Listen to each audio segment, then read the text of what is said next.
Nocturne number 5 in G major is unusual in this book because it's the only one that's written in 9/8 meter, and it's also a more dramatic nocturne than some of the other ones. It has a very big passionato fortissimo middle section, which I love.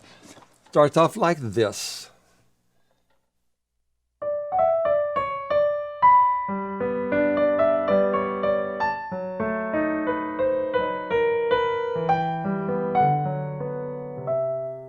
I marked it andante sostenuto, so it needs to be very sustained, very, very lyrical, but I want the rhythm to always flow forward.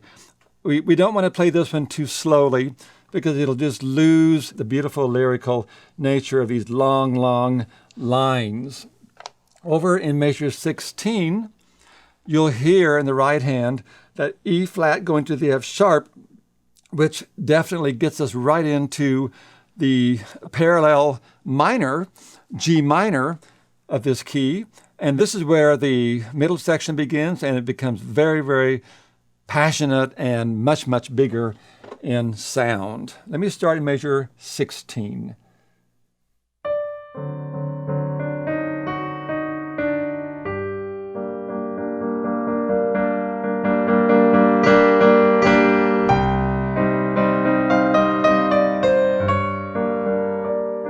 Just really let yourself go on that fortissimo. I want a great big C down here with the whole arm.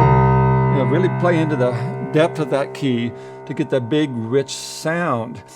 And one of the nicest things about this section is we have a really beautiful change of color in measure 22, going up to that high octave over the bar lines. I marked espressivo just to remind us that that needs to be played warmly and with great expression. So let me start in measure 21.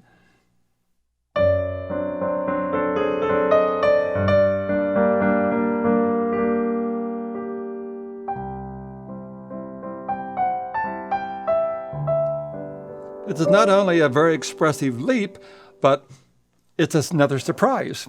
We're not expecting to hear C major right there, but that's what I do. And this is the type of thing that makes, I think, nocturnes so special and so interesting for both the performer and the listener.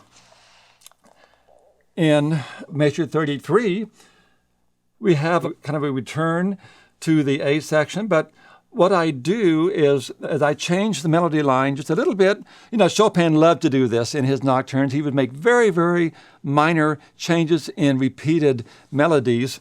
It always makes it more interesting. It also makes it a little harder sometimes to memorize, but it certainly is very, very musical and much more interesting. In measure 33, you'll hear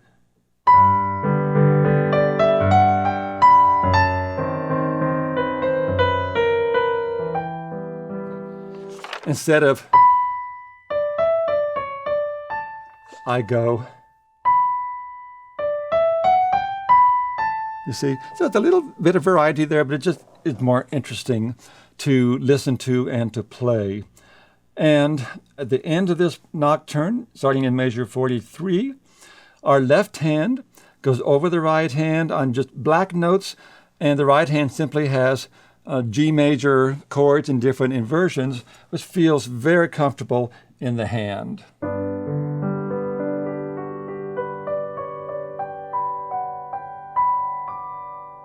Again, one long pedal all the way through that last line. When the left hand plays those eighth notes, make sure that those notes are not accented. They all need to sound like one hand is playing it.